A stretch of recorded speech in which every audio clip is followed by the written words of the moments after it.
Hello everyone, welcome back and happy to see you on Technical World. Today in this video I'm going to show you how to fix iPhone is lagging and so slow after the updating of iOS. So without wasting any time, let's get started, and before start please don't forget to subscribe. The first thing that we have to do, leave your iPhone or iPad to connect to the Wi-Fi to finish the updating process. And the second thing that we have to do, update all the apps. For that, tap and hold App Store, tap on Updates and update all the apps that are pending or update are available.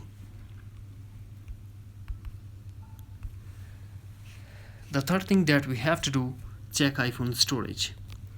First launch Settings, then tap General and tap iPhone Storage and make sure that you have enough free space. If you don't have, then delete or offload some apps.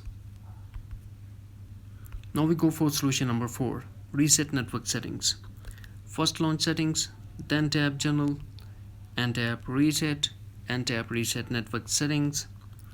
iPhone passcode required and tap again Reset network settings in pop-up window to confirm your action.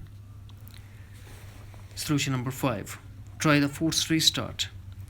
To force restart iPhone, quickly press and release volume up button, quickly press and release volume down button, and press side button until Apple logo appears. And if you're using old iPhone, then press home button and the power button at the same time until Apple logo appears.